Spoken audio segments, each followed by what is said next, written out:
The Apple event just ended, and today I'm going to be giving you all the new product releases that Apple released, and I'm going to be showing you what's the most important details, just an overview of all of these products. And I'm going to be making two separate videos on just the iPads and specifically one for the iPhone, because that in itself added a bunch of new stuff. But I am going to just mainly focus right now on the iPads, iPhones, and Apple Watch. Is going to cover it briefly, but mostly my stay is going to be on the iPhone. It's going to be at the very end, but anyways, I'll leave timestamps in the description below if you want to go check those out. Or you can just have timestamps in your description, or you can just skip ahead to that part of the video if you want.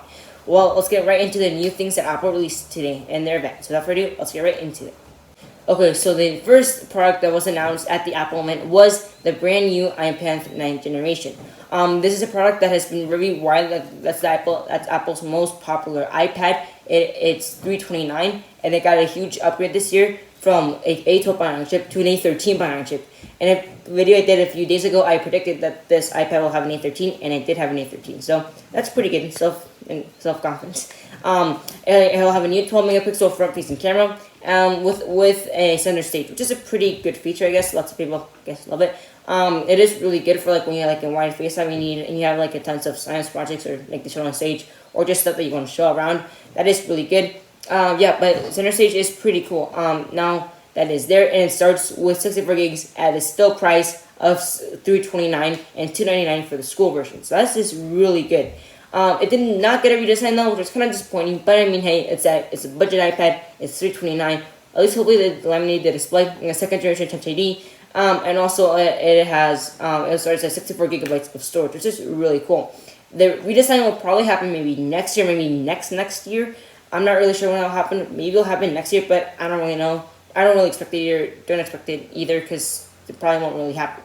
Let's get on to the iPad Mini 6. So the iPad Mini 6, it has a brand new redesigned Apple, showed the cool cinematography, all the cool sweeping angles, stuff like that. Well, it has a brand new design with the square edges and a new 12-megapixel back camera and front-facing camera, which looks actually pretty cool. And it does have a camera, but it doesn't really matter for an iPad. You have to use it with the case, stuff like that. And it actually is pretty cool. It has square edges, the modern size with stereo speakers, new camera, and with 4 new colors. I think it's gold, silver, green. I think there's a blue and a space gray. I think those are the colors. I might be wrong, but hey. And the screen is 8.3 inches big at the same form factor as the last iPad Mini. Only got a bigger screen of 0.4 inches, but hey, it's still pretty big. I wish it would have done at least a 9-inch iPad. That would have been pretty good. But I mean, it still is a pretty good iPad, I guess. It has the new A15. I'm assuming, because honestly, they weren't really clear if it was A15 or not. I'm pretty sure it was an A15 bionic chip. But we'll have to see. Now that there is no home button, the Touch ID sensor is up to the power button, just like the iPad Air, like I predicted. And it has second-gen Touch ID, I'm pretty sure, or first-gen still, on the power button, which is pretty cool.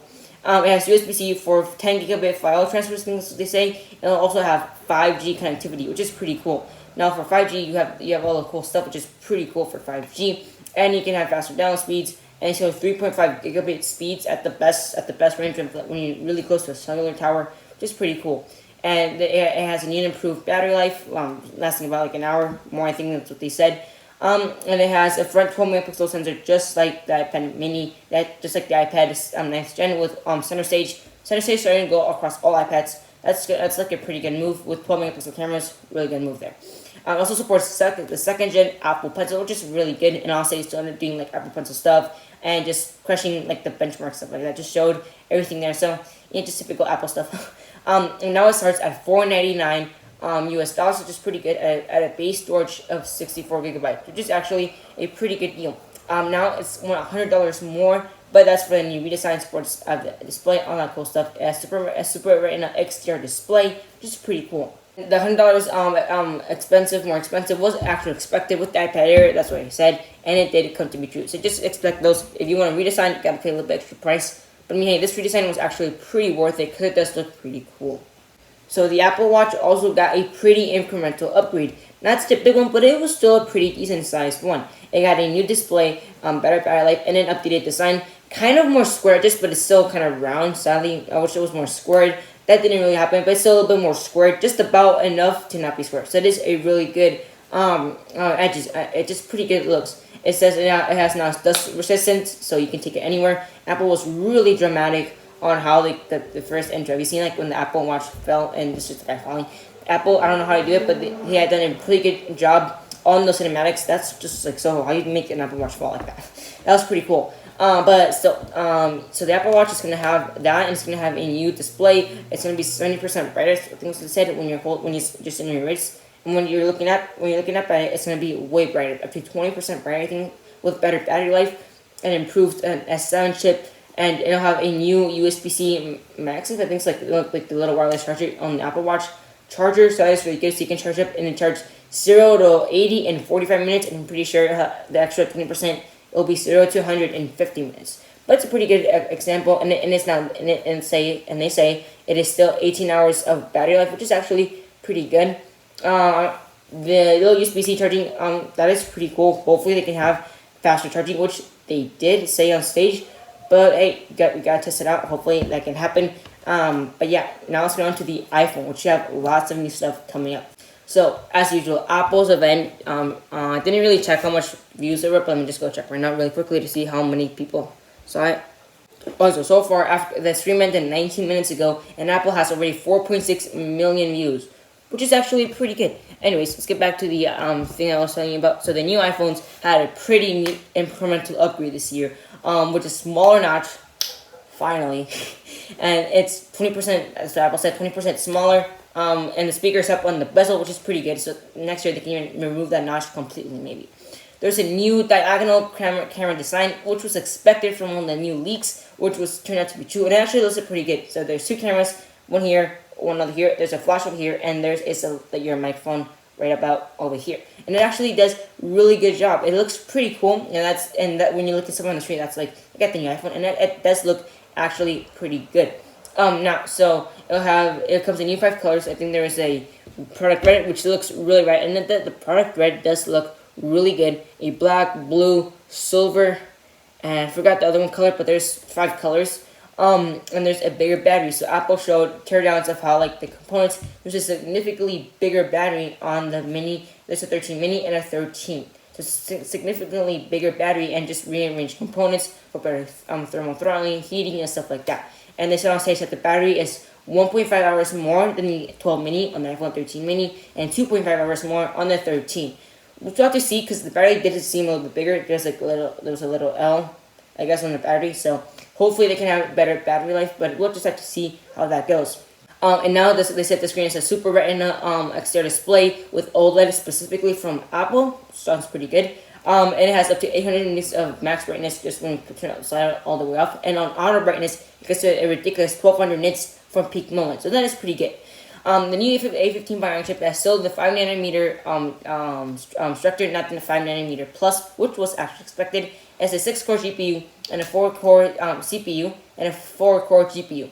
And it has the new 12-megapixel cameras, has a 1.6 aperture for the wide angle, and a 2.2 wide ultra wide angle camera. And it has no macro photography. That is on the Pro, actually. There's a new cinematic mode on the iPhone 13, and it will shift focus like in the movies. So you see, like somebody is here, and then they turn away, and the focus actually right here, or somebody's in front, and the face is blurred, and the guy's back is actually focused. That's the new cinematic mode on the iPhone 13, and you can also control the depth of field on that iPhone. I think it's only iPhone 13. They didn't say on stage if it was just iPhone 13 or iPhone 13 Pro that has this. I think it's just iPhone 13 Pro, but you can actually control the depth of field on your iPhone. This is pretty cool. It will shift focus like in the movies. The better life, hopefully we can have that. And now it starts at 128 gigs of storage, which is actually a real bargain now, which is very good. Of course, the 6.1-inch iPhone starts at $799. The mini starts at $699. But actually, if the battery life on the mini claims are actually true, that's like having an iPhone 12 battery, which is pretty good. So now you can have bigger battery. So hopefully the 13 looks more like a pure bargain now. But I'm still going with the iPhone 13 instead for the size and the battery. But the camera improvements were pretty noticeable. And they say they have a smaller notch with Face ID, all the sensors still, but a smaller footprint. Mainly, I think the notch got smaller mainly because the speakers are on the top now, not on the bottom notch. So that is pretty good.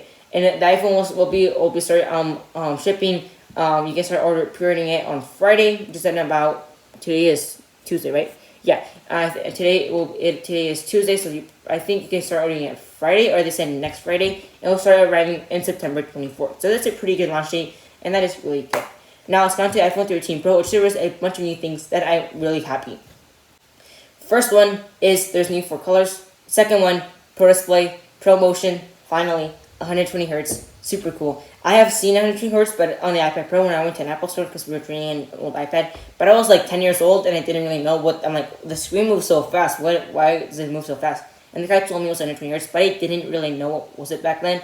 But now that I know that it will have 120 hertz, I have seen it and know how it looks. That is really good. And with the Pro Max, there is a bigger battery. They'll have 2.5 hours more than the 12 Pro Max. And with the 13, there'll be 13 Pro. There'll be 1.5 hours more than 12 Pro. So that is really good. There's an OLED display that is specifically made from Apple, and there's a new 3x telephoto camera on all the models. And this year, both the Pro and the Pro Max share the exact same tech. Censorship stabilization is on the 13 and the 13 Pro, 13 Pro Max. So this year, Apple has cameras, everything. So when you go for the Pro, you still have the same great camera as the Pro Max. I also go for the Pro Max because I like big phones. But still, it's actually pretty good now that both products have the same exact camera, so there isn't really any difference.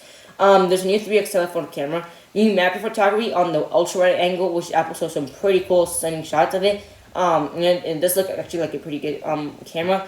And there's a new camera filter, so it's a saturated, punchy, and just other filters at the top on stage, which looks pretty good.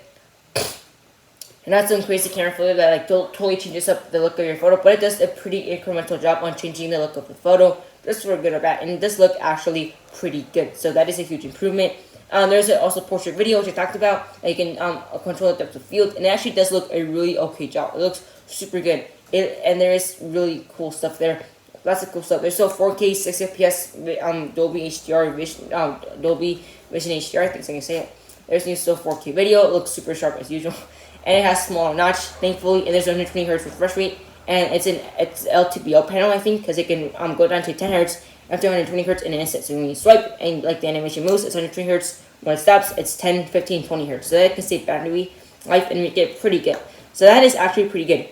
But they said one more thing on stage, and now there is a ProRes video. ProRes is like I think it's like raw files. I don't know. I think that you can edit it later, and that is coming in a software update this year, kind of like the Fusion and a lot of other stuff that they announced with the iPhone 12 and 11 Pro. So they say it'll come in a later software update, probably in about 2 months, 3 months, but we'll just have to see. And there's also 1 terabyte option for all you video creators out there who don't have iCloud, but there's a 1 terabyte option now. That'll be pretty good. That's going to be like a $1,799 iPhone 13. Kind of expensive. It's going to hurt the wallet a lot. But hey, it's up to you. That's about it. Thanks for watching, and I'll catch you guys in the next video.